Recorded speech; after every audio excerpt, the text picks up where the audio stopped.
Al día de hoy eres conocedor de los retos que enfrentamos como ejecutivos, de la velocidad que tienen estos retos y de las herramientas que tú haces uso, ya sean herramientas, procesos o estrategias. Y también eres consciente de que el cambio de actitud en ti ha creado una vida diferente. Pero si al día de hoy estás detenido pensando que la vida puede ser diferente, que hay un camino distinto o que hay un método, y yo realmente te digo, hay un método y como dice Emerson, métodos hay 1.000.000 de ellos y alguno más. Pero si no hay principios, no podrás llevar a cambio este cambio en tu vida. Si eliges los principios y se hacen visibles para ti al día de hoy, el método que elijas será exitoso. Pero si no eliges sino un método e ignoras los principios, te meterás en un gran problema. Mi nombre es Consuelo Lizarazo y hoy en A Ti Te Pasa Lo Mismo, en mi programa, en tu programa, vamos a ir de la mano con nuestra invitada especial, Natalia Esparza, que nos llevará por un viaje acerca de lo que significa el mindfulness. Natalia es psicóloga de la Universidad de La Sabana y magíster en psicología clínica de la Pontificia Universidad Javeriana. Ha sido docente y es docente y supervisora de prácticas clínicas de pregrado y posgrado y pregrado. Y ella nos trae hoy un tema apasionante que significa estar aquí presentes. Bienvenida, Natalia, a nuestro programa. De verdad estamos muy contentos de tenerte y que quisiera que saludaras de verdad a toda esta audiencia que nos está escuchando y que necesita saber y conocer de primera mano esa sabiduría que tienes para compartirnos. Gracias, Consuelito. Pues de antemano te doy un agradecimiento muy grande por esta invitación tan especial y esperando pues que todos puedan compartir conmigo algo de este aprendizaje que he venido desarrollando desde hace un tiempito y que pueda ser útil para la vida de todos y cada uno de ustedes pues a partir del momento en que termine esto o desde que ya empecemos este programa que pueda ser para cada uno de ustedes útil. Gracias, Natalia. En mis últimos 10 años me he dedicado al aprendizaje, al cambio y a la transformación de los individuos y de las organizaciones. Pero hoy puedo decir con absoluta certeza que si no hay esa transformación personal, ese desarrollo del individuo, no se llevarán a cabo los cambios. Cuéntanos, Natalia, ¿qué significa para todos nosotros el mindfulness? Bueno, Consuelito, pues el mindfulness es un término relativamente desconocido para muchos. Realmente hay una traducción al español que hace referencia a la conciencia plena o atención plena. Es un término que se define desde un punto de vista de habilidades que se adquieren para lograr concentrarse y contactarse con el aquí y el ahora, aprender a estar en el tiempo presente y dejarse de fusionar con el pasado que muchas veces es problemático para nuestras vidas, o con el futuro, lo cual digamos que imposibilita al individuo movilizarse de una manera sin juicios en su presente. Entonces, es una habilidad, es un estado de conciencia que lo que busca es que el individuo logre poder ser consciente de todas sus experiencias, no solamente emocionales, sino también de sus procesos cognitivos y de todos esos procesos psicológicos que son desconocidos para los seres humanos por la constante actividad en la que se permanece. Digamos que somos como máquinas automáticas todo el tiempo de funcionamiento para otros, sobre todo, pero es muy poco el tiempo que dedicamos a nosotros mismos,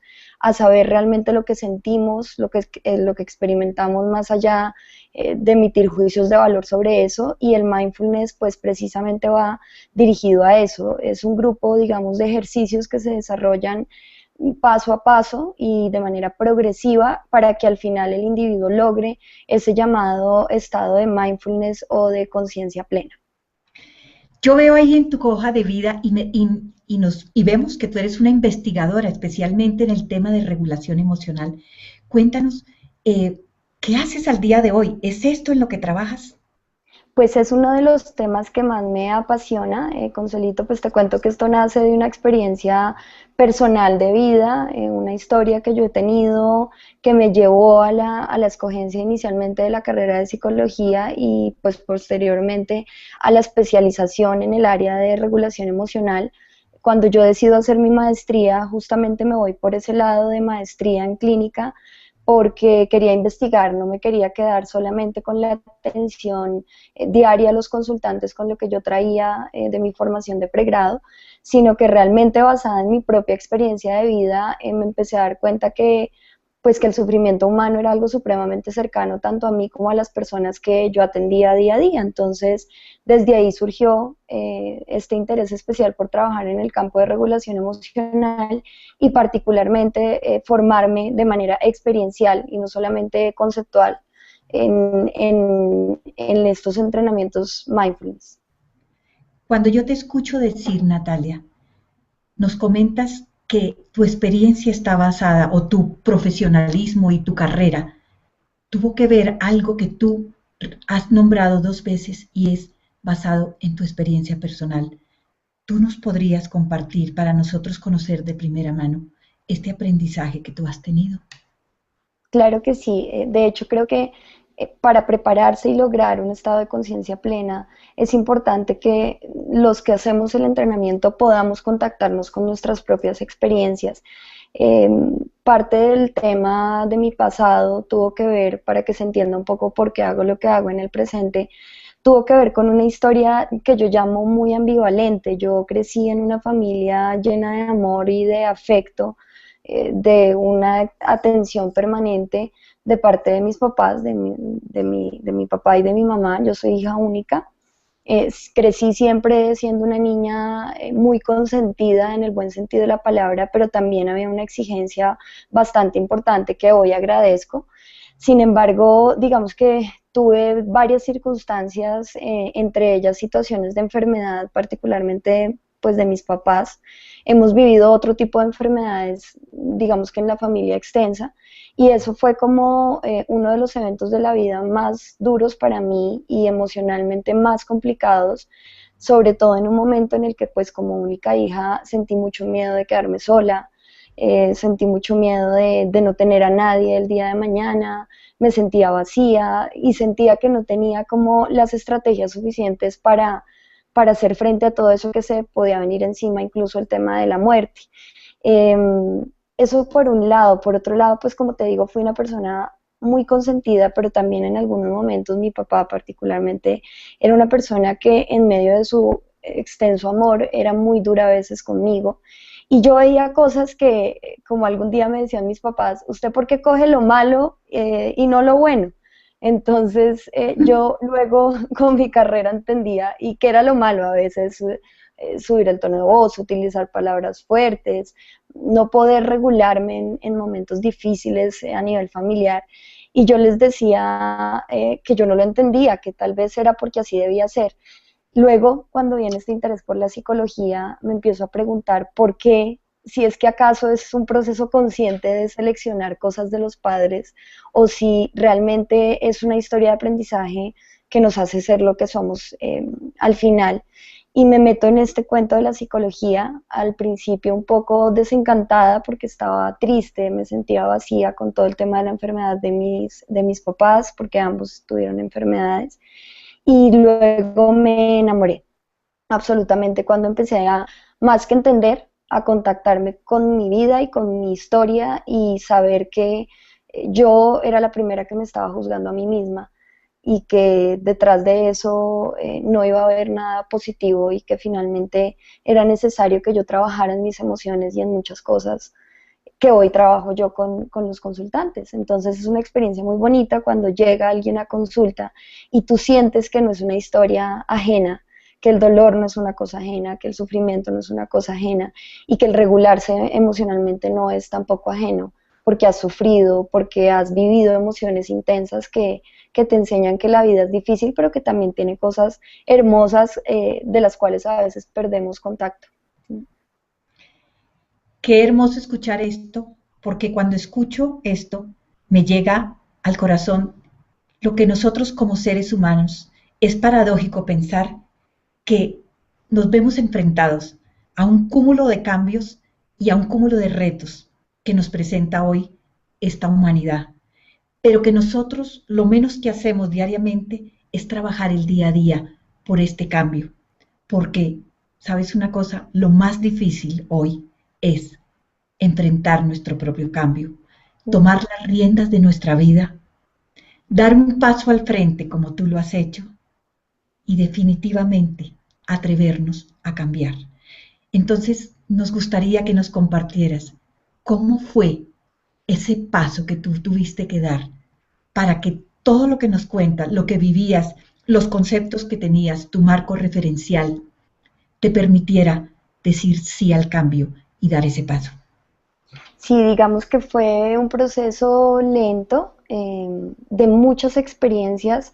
Yo empiezo a notar que constantemente estoy sumergida en la queja, en lo que yo llamo la queja, ay, pero ¿por qué me pasó esto a mí? Pero siempre yo, pero ¿por qué a otros no y a mí sí? ¿Qué hice yo para merecerme esto? ¿Qué hicieron mis papás para merecerse esto? Cuando tenía algún tipo de discusión con mi papá o lo que fuera, era igual. El que más ofendiera al otro era mejor, y luego de mucho tiempo sabíamos que había un amor inmenso que se estaba deteriorando con esos episodios. Y entonces pongo un pare ya en un momento adulto de mi vida, y empiezo a decirme a mí misma, bueno, si la queja solucionara las cosas, pues sigámonos quejando con los problemas del trabajo, sigámonos quejando con los problemas familiares, de pareja, pero resulta que la queja nos hunde y nos hunde. Es como esa metáfora que habla de la persona que se cae en un hueco, y hay una pala en ese hueco, y entre más pala y más cava, más se hunde. La queja era como eso, aparentemente una pala que te puede sacar adelante, y resulta que entre más te quejas y más te sumerges en lo difícil que fue tu pasado y justificar tu historia presente en un pasado difícil, pues más te vas a hundir. Entonces llegué como a ese punto. A veces es necesario llegar a puntos profundos para poder decir esto no funciona. Y ahí fue cuando arranqué, y afortunadamente me empecé a encontrar con verdaderos maestros, sobre todo ya en mi formación de posgrado, pero los maestros no eran solo profesores, personas de mi vida que estaban siempre presentes y que nunca quise ver, familiares. Ya cuando conozco a mi pareja, una persona que me enseña el valor de amar, de expresar el amor, de expresar el afecto, de no tenerle miedo a eso. Y bueno, una madre que estuvo detrás y está detrás mío todo el tiempo también recordándome eso. Y arranqué mi formación profesional, arranqué mi formación personal, enriqueciéndome día a día con lo que cada persona me da, pero hasta que tú no te contactas con el presente es muy difícil cuando estás pegado a ese pasado, y a veces incluso mirando hacia el futuro sin analizar qué estás haciendo hoy para ese futuro. Pues no es muy viable llegar a algo realmente exitoso, y de eso se trata el mindfulness. Natalia, es que pararse aquí o sentarnos las dos aquí a conocer esa historia que hoy nos compartes, no es fácil lo que tú estás haciendo. Por una parte sé, y la historia cuenta que has sido una estudiante brillante en cualquier entorno, ya sea en tu colegio, en tu universidad, en tu maestría. Eres una investigadora, de verdad, y te reconocen, y has sido ponente en muchísimos países, porque te has ganado el derecho con tu investigación y tu sabiduría. Pero hoy compartir esto, no es fácil compartirlo, cuando uno habla de su interior, de sus miedos, de sus temores, de sus más íntimos anhelos, de sus pasiones, de sus lamentos, como tú los llamas, esa queja que a veces tenemos, pero detrás de todo esto hay un beneficio, y es haber tú, como ser humano, haber elegido ese cambio y hoy ser la persona que eres. Entonces, en este tema tan apasionante, y tú como especialista en la regulación emocional, qué nos traes? Cuéntanos, que nos gustaría saber si tú lograste ese cambio y hoy eres lo que eres. ¿Cómo comenzar nosotros a dar el primer paso? Pues mira, Consuelito, atando un poco con esto que te vengo contando de mi historia personal, em, digamos que desde el punto de vista conceptual, la regulación emocional se define como el manejo, digamos, eficiente o eficaz de todo lo que tiene que ver con los procesos emocionales. Cuando uno habla de sentir, no solamente está hablando de experimentar una serie de respuestas fisiológicas, de cosas en el cuerpo, cuando sientes ira y te pones rojo y te tensionas, no es solamente la ira, no es solo eso. Hay procesos cognitivos de por medio, tú piensas cosas mientras sientes, haces cosas cuando experimentas una emoción. De manera que la regulación emocional tiene mucho que ver con componentes de expresión de las emociones, de discriminación, aprender a discriminar qué me pone de tal o cual forma. Y ya cuando yo reconozco eso, en función de qué me comporto emocionalmente, cómo me comporto, pues poderme movilizar de formas diferentes. Y algo que aprendí, y como dices tú, realmente esto que estoy haciendo hace parte de mi, digamos, de mis logros y de mis metas en el aquí y en el ahora, de mis valores, y es si yo estoy hablando de realmente contactarme con mi emoción, pues qué más ejemplo que estar hoy acá. No, no es fácil para mí, es decir, esto fue un reto personal muy grande, porque de las cosas más problemáticas que yo tenía era poder hablar de mi emoción, ¿sí? Sobre todo de estas emociones que tocan, o de estas situaciones que tocan la tristeza, la rabia. Bueno, realmente para mí hablar de la rabia era muy sencillo, pero hablarte de eventos tristes como las enfermedades, los momentos difíciles que he vivido, era absolutamente un imposible. Y hoy estar acá, pues primero me hace sentir muy cómoda tu presencia, porque solo verte ya es una cosa que lo tranquiliza a uno un montón, y saber que hay un público allá escuchándonos y sintiendo tal vez identificación con muchas de las cosas que yo te cuento ahora, me hace ponerme este reto y decir, bueno, no es fácil hablar de nuestras emociones, pero es tan bonito y se siente tan bonito cuando podemos soltar eso y ser eficaces en nuestro manejo emocional, que pues bueno, este es uno de esos ejemplos porque antes no lo hubiera hecho. Cuando estás en una situación laboral difícil y tu historia te ha enseñado que lo mejor es inhibir tu emoción, o por el contrario, explotar a unos niveles con unas consecuencias muy problemáticas para ti mismo y para los demás, pues uno empieza a pensar en que este tema es importante. Cuando llegas a tu casa y conservas en tu trabajo una aparente tranquilidad y una aparente regulación y control emocional, eh, y llegas a tu casa y liberas todo eso, estando en tu trabajo como tan controlado, pues uno empieza a mirar que esto es importante. Y también, pues, el hablar de la diferencia entre el tema de control y el tema de la regulación. Nos han enseñado que son cosas como igualitas, y no es así. De los mayores problemas que se ha descubierto en las últimas investigaciones en conducta emocional es el aprendizaje de que el control es lo adecuado, y el control referente a no sentir ciertas emociones, incluso al punto de hablar de emociones negativas y positivas. Y realmente, quien dijo que el dolor es negativo, la ira es negativa, se convierte en algo negativo como cualquier otra emoción cuando no sabes regular el proceso que vives. Pero el control emocional, digamos que como sinónimo de no sentir algo, está siendo algo bien problemático para la vida de los individuos, y por eso es que llega un punto en que, sea en su casa, en su trabajo o donde sea, pues terminan estallando o absolutamente inhibiendo lo que experimentan, lo cual afecta bastante su estado emocional y sus procesos físicos, enfermedades y todo lo que puede ocurrir alrededor de eso. Es muy cierto lo que tú dices, porque cuando uno dice controlar una emoción, jamás podrá controlarla. Uno puede regular como tú dices, pero yo a través de los años que llevo como coach en las organizaciones o como ejecutivos, veo que durante el proceso hay ejecutivos que yo veo que dice quiero cambiar. Es una situación, quiero cambiar, pero luego este mismo ejecutivo, cuando ya se enfrenta a la situación de cambio, dice, no, tienen que cambiar son mis colaboradores o mis pares, o tiene que cambiar es la empresa, los clientes, los proveedores, pero yo no. Y lo Ujú, mismo, encuentras otra parte cuando las organizaciones públicas o privadas saben el coste tan alto que genera un cambio, porque es dedicar a un proceso que es difícil en la medida que cada uno tiene que comprometerse, tiene, como te dije, dar ese paso al frente y generar ese cambio. Pero cuando vemos todo esto y los resultados pobres de algunas instituciones o empresas públicas o privadas, nos damos cuenta que sí es necesario este cambio, que es necesario estar en contacto con uno mismo, con ese yo interior y propiciar, como tú dices, esos momentos de regulación emocional que te van a traer una satisfacción y un estilo de vida armónico y equilibrado.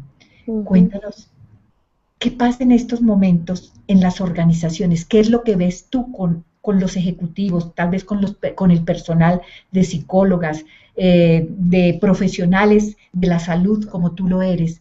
Ujú.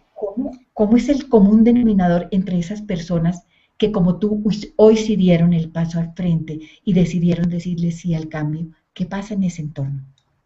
Pues mira, Consuelito, realmente el impacto de tomar esta decisión de cambio, porque finalmente es algo que tú decides, es una cosa que va a tener un impacto muy positivo a nivel personal en el mismo individuo y va a reflejar un montón de proyecciones al mundo, al mundo.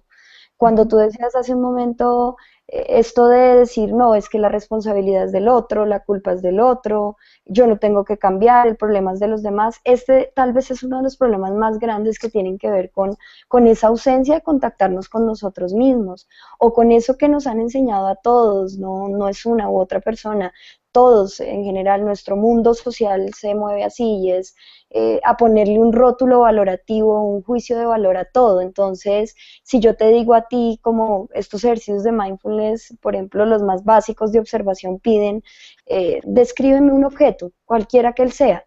Habitualmente la gente lo que hace es empezar a emitir juicios de valor. Entonces, si es un objeto, en vez de describir las formas, las texturas, los colores, lo que hacen es decir cosas como es feo, es agradable, es desagradable, está viejo, es nuevo, pero realmente la gente no se contacta con el contenido de lo que está observando.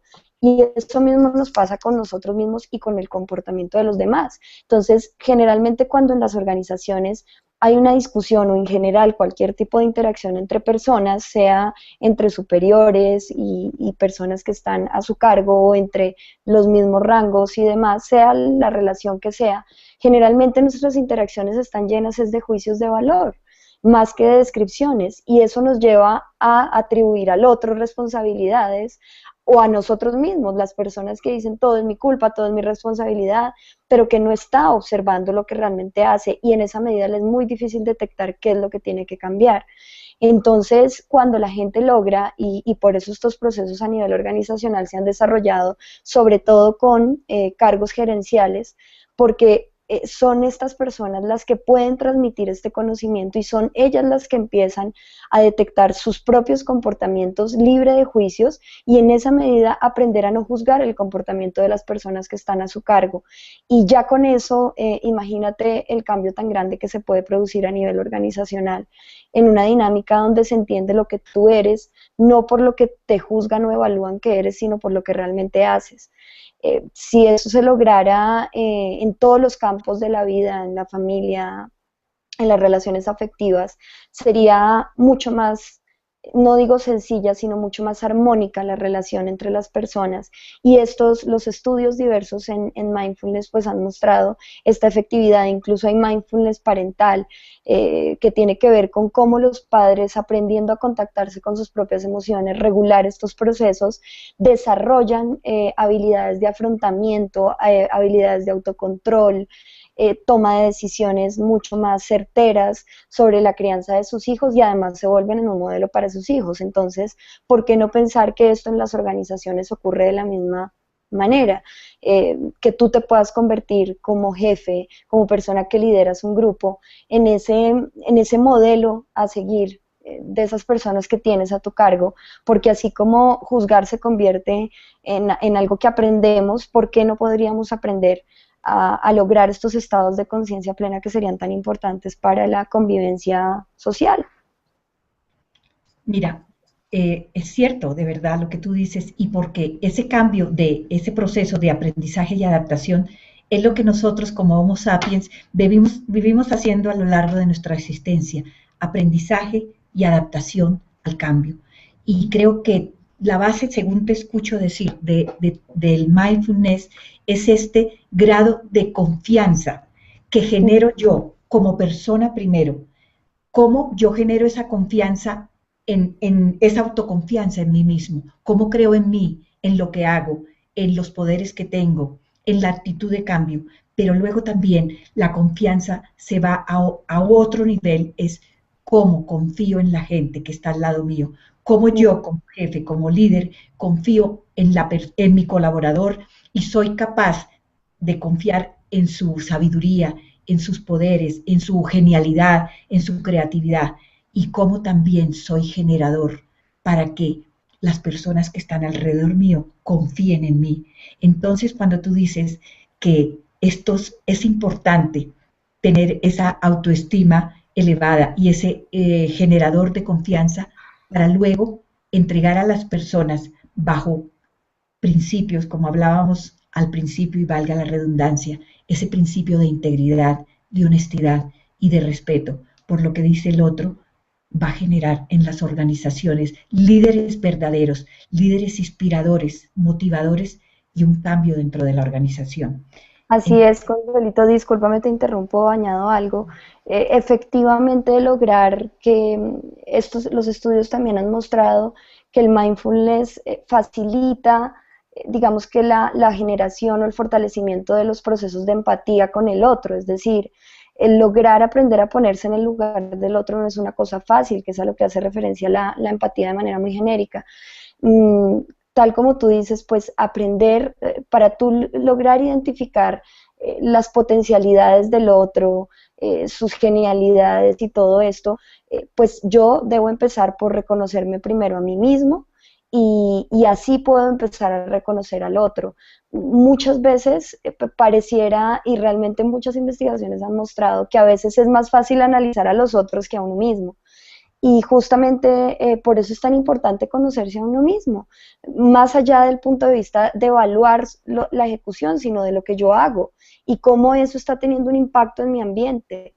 Pero también es aprender a reconocer cómo lo que los otros hacen tiene un efecto, un impacto en lo que yo soy, en lo que yo hago. Entonces, estos ejercicios son bien interesantes porque finalmente fortalecen eso, fortalecen la capacidad empática, que imagínate para una organización y para la vida en general de cualquier orden es supremamente necesaria. Cuando yo aprendo a reconocer que el otro está sintiendo, cuando yo aprendo a reconocer que yo también siento por lo que él hace, por lo que yo hago y todo este círculo que se genera en una interacción persona a persona, pues es absolutamente magnífico los resultados que eso puede tener en términos productivos, en términos de ejecución, del desempeño de la organización y de ya del desempeño individual, porque la gente aprende a afrontar las situaciones difíciles, por más difíciles que sean. El mindfulness hace referencia a eso y es, por más complicada que sea la situación, podemos aprender a contactarnos con ella y ese contacto nos permite salir adelante. De lo contrario, vamos a estar todo el tiempo desarrollando, como llamamos nosotros los psicólogos, evitación experiencial. Y no hay nada más peligroso que la evitación experiencial, porque finalmente desarrollar una vida en función de evitar y evitar y evitar no nos permite avanzar ni nos permite recibir del mundo lo que el mundo nos quiere ofrecer. A veces pareciera que la evitación es lo más sencillo, pero realmente a largo plazo los efectos que puede tener la evitación son peligrosos. Ahora, evitar es una cosa que viene de nuestra filogenia, de nuestra genética. Yo no hago referencia a cosas como que ves un tigre y sales corriendo. Lógicamente eso es una evitación y un escape absolutamente sano y necesario para la supervivencia. Pero fíjate que a veces ciertos comportamientos de otros son como si fueran tigres para nosotros y la gente empieza a evitar y evitar y evitar como una estrategia aparentemente de afrontamiento, pero realmente no lo es. Entonces, qué bonito es poder mirar a eso que yo llamo esos tigres, que no lo son ni siquiera muchas veces, y poder tomar un camino diferente de resolución de problemas que es tan necesario para la vida. El aprender a resolver problemas es algo supremamente importante. Está tan interesante este tema, de verdad, que nos gustaría que terminando y cerrando este programa nos dieras unos pasos, unos escalones, unos niveles para subir. ¿Cómo comenzaríamos nosotros a entrar en este mundo del mindfulness y de verdad entregarnos a ese cambio y a ser nosotros quienes debemos ser? Porque realmente nosotros nos preguntamos al día de hoy, ¿qué le pasa al mundo? Pero se nos ha olvidado preguntar qué nos pasa a nosotros aquí Ujú, adentro.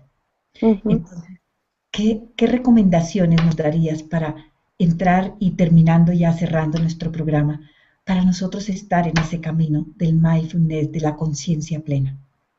Mira, hay unos tips supremamente sencillos y para quien interese, yo solo les digo, permítanse experienciar esto. Es una cosa de, digamos, de mucha disciplina.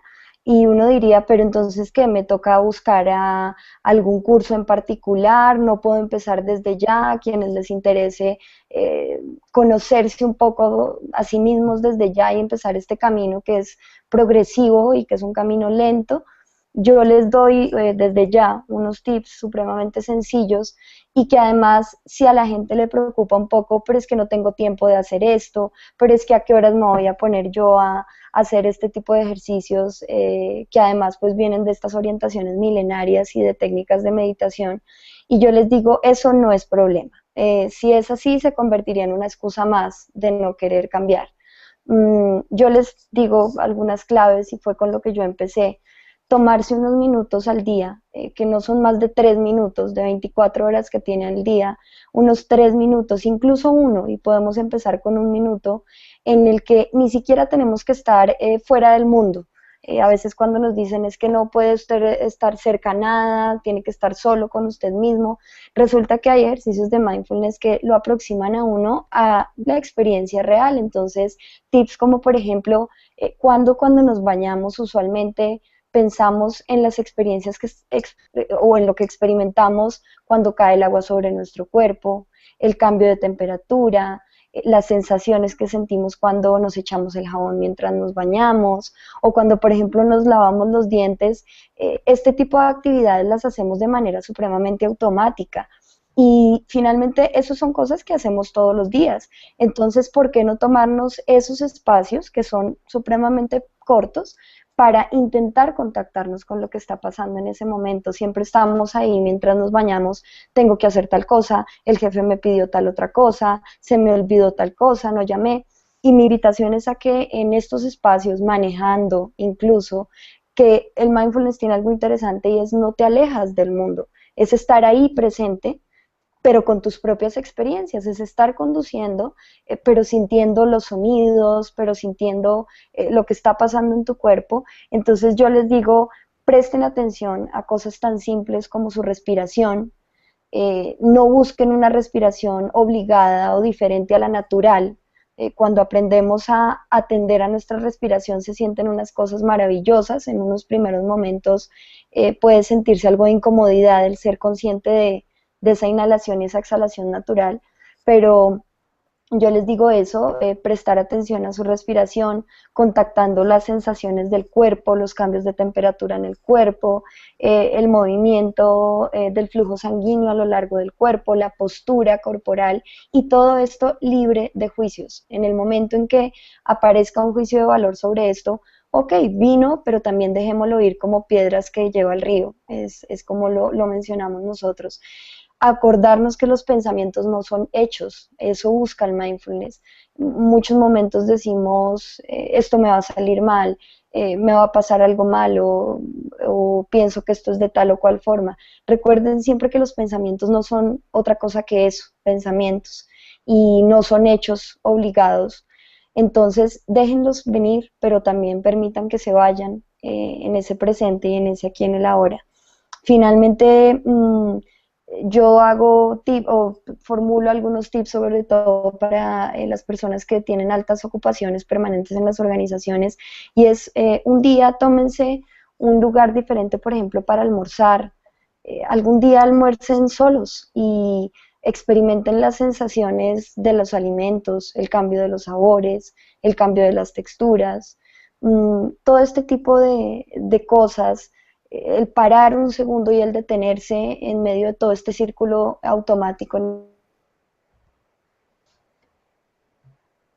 el que vivimos día a día, pues son tips sencillitos, chiquitos, de ejercicios que podemos empezar a hacer, porque finalmente el mindfulness tiene varios niveles de observación, de descripción y de liberarnos de los juicios. No son sencillos todos, pero podemos comenzar con estos que son interesantes y son realmente viables de hacer en la vida diaria. Natalia, muchísimas gracias, de verdad. Esto daría tema para otro programa y me encantaría que nuevamente nos acompañes en un próximo programa. Me gustaría que pudieras despedirte y nos pudieras decir en dónde te podemos conseguir o cómo podemos contactarnos contigo para poder tener este conocimiento, una orientación que nos digas. Claro que sí, Consuelito, pues de antemano te agradezco todo este programa tan bonito. Claro que estoy a su entera disposición, tanto a tu entera disposición como a la de cada una de las personas que está viéndonos en este momento. Me pueden contactar a mi correo electrónico, psicóloga sin tilde, con P, psicóloga.natalia.esparza, el Esparza con E, la primera con S y la segunda con Z. Ahí me pueden contactar con muchísimo gusto, pues yo en este momento realizo consulta privada, por algunos raticos he tenido que parar, por lo que estoy dedicada por momentos no, continuamente a la academia y al tema de la investigación, pero pues estoy para ustedes también en caso de que requieran algún tipo de asesoría adicional, si les interesa algún tipo de consulta o lo que necesiten, estoy ahí. Y para ti también, para este y muchos otros programas que yo pueda hacerte útil, con muchísimo gusto pues estaré dispuesta para ti y para todos. Gracias, Natalia, y gracias a ti que nos estás escuchando. Gracias por compartirnos que mientras no exista ese cambio personal, las organizaciones no podrán tener un cambio interno. Y gracias porque hoy aprendimos que el ser líder no es el oficio ni el cargo de unos especiales. Podemos liderar desde que nos unamos y hacer que ese cambio de verdad sea colectivo, sea a nivel individual y a nivel de sociedad. Estaremos propiciando de verdad un cambio en nuestro entorno, en la sociedad, en nuestro país, en el mundo. Es tomar esa conciencia y te esperamos. A ti te pasa lo mismo con un nuevo ciclo de programas. En agosto tendremos todos los programas relativos a comunicación y con esto cerramos dándote las gracias por habernos compartido esa experiencia personal, la forma en que la has aplicado y hoy como una psicóloga y científica en investigación científica has logrado tantos conocimientos y has podido aplicar en tu mundo profesional.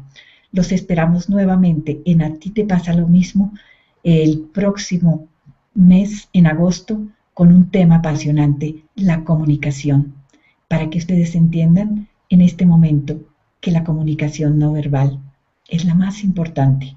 Con ustedes y hasta nuestro próximo miércoles, un feliz día y a ti Natalia, muchísimas gracias y recuerden que en A ti te pasa lo mismo, es un viaje por todos los desafíos del Ejecutivo.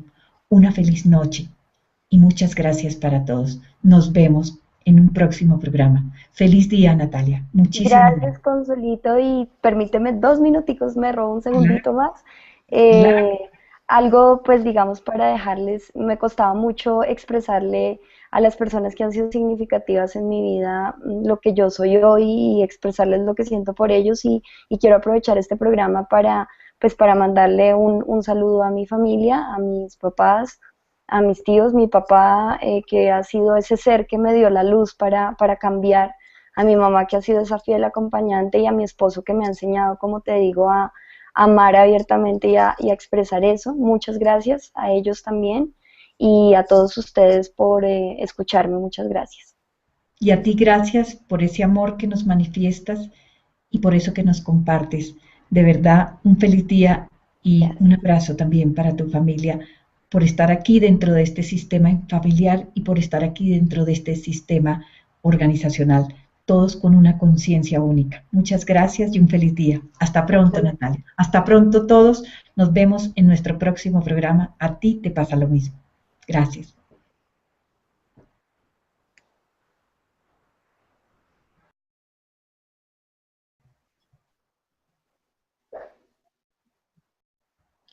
Al día de hoy eres conocedor de los retos que enfrentamos como ejecutivos, de la velocidad que tienen estos retos y de las herramientas que tú haces uso, ya sean herramientas, procesos o estrategias. Y también eres consciente de que el cambio de actitud en ti ha creado una vida diferente. Pero si al día de hoy estás detenido pensando que la vida puede ser diferente, que hay un camino distinto o que hay un método, y yo realmente te digo, hay un método y como dice Emerson, métodos hay 1 millón de ellos y alguno más, pero si no hay principios, no podrás llevar a cambio este cambio en tu vida.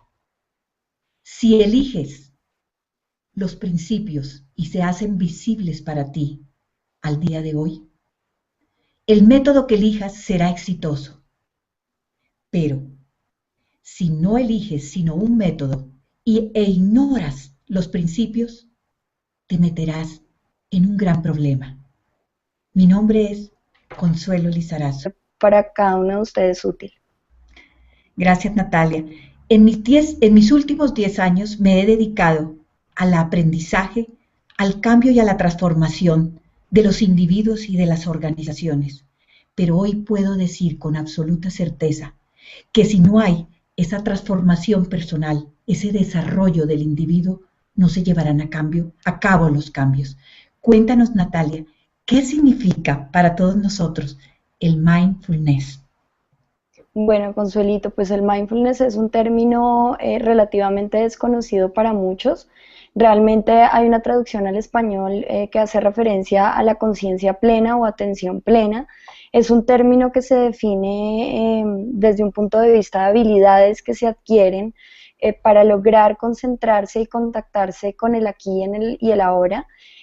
Aprender a estar en el tiempo presente y dejarse de fusionar con el pasado que muchas veces es problemático para nuestras vidas, o con el futuro, lo cual digamos que imposibilita al individuo movilizarse de una manera sin juicios en su presente. Entonces es una habilidad, es un estado de conciencia que lo que busca es que el individuo logre poder ser consciente de todas sus experiencias, no solamente emocionales, sino también de sus procesos cognitivos y de todos esos procesos psicológicos que son desconocidos para los seres humanos por la constante actividad en la que se permanece. Digamos que somos como máquinas automáticas todo el tiempo de funcionamiento para otros, sobre todo, pero es muy poco el tiempo que dedicamos a nosotros mismos, a saber realmente lo que sentimos, lo que experimentamos más allá de emitir juicios de valor sobre eso, y el mindfulness pues precisamente va dirigido a eso. Es un grupo, digamos, de ejercicios que se desarrollan paso a paso y de manera progresiva para que al final el individuo logre ese llamado estado de mindfulness o de conciencia plena. Yo veo ahí en tu hoja de vida y vemos que tú eres una investigadora, especialmente en el tema de regulación emocional. Cuéntanos, ¿qué haces al día de hoy? ¿Es esto en lo que trabajas? Pues es uno de los temas que más me apasiona, Consuelito, pues te cuento que esto nace de una experiencia personal de vida, una historia que yo he tenido que me llevó a la escogencia inicialmente de la carrera de psicología y pues posteriormente a la especialización en el área de regulación emocional. Cuando yo decido hacer mi maestría, justamente me voy por ese lado de maestría en clínica, porque quería investigar, no me quería quedar solamente con la atención diaria a los consultantes con lo que yo traía de mi formación de pregrado, sino que realmente basada en mi propia experiencia de vida me empecé a dar cuenta que pues que el sufrimiento humano era algo supremamente cercano tanto a mí como a las personas que yo atendía día a día. Entonces, desde ahí surgió este interés especial por trabajar en el campo de regulación emocional y particularmente formarme de manera experiencial y no solamente conceptual en estos entrenamientos mindfulness. Cuando yo te escucho decir, Natalia, nos comentas que tu experiencia está basada o tu profesionalismo y tu carrera tuvo que ver algo que tú has nombrado 2 veces y es basado en tu experiencia personal. ¿Tú nos podrías compartir para nosotros conocer de primera mano este aprendizaje que tú has tenido? Claro que sí. De hecho, creo que para prepararse y lograr un estado de conciencia plena es importante que los que hacemos el entrenamiento podamos contactarnos con nuestras propias experiencias. Eh, Parte del tema de mi pasado tuvo que ver, para que se entienda un poco por qué hago lo que hago en el presente, tuvo que ver con una historia que yo llamo muy ambivalente. Yo crecí en una familia llena de amor y de afecto, de una atención permanente de parte de mis papás, de mi... Y hoy en A ti te pasa lo mismo, en mi programa, en tu programa. Vamos a ir de la mano con nuestra invitada especial, Natalia Esparza, que nos llevará por un viaje acerca de lo que significa el mindfulness. Natalia es psicóloga de la Universidad de La Sabana y magíster en psicología clínica de la Pontificia Universidad Javeriana. Ha sido docente y es docente y supervisora de prácticas clínicas de pregrado y posgrado y pregrado. Y ella nos trae hoy un tema apasionante que significa estar aquí presentes. Bienvenida, Natalia, a nuestro programa. De verdad estamos muy contentos de tenerte y que quisiera que saludaras de verdad a toda esta audiencia que nos está escuchando y que necesita saber y conocer de primera mano esa sabiduría que tienes para compartirnos. Gracias, Consuelito. Pues de antemano te doy un agradecimiento muy grande por esta invitación tan especial y esperando pues que todos puedan compartir conmigo algo de este aprendizaje que he venido desarrollando desde hace un tiempito y que pueda ser útil para la vida de todos y cada uno de ustedes pues a partir del momento en que termine esto o desde que ya empecemos este programa que pueda ser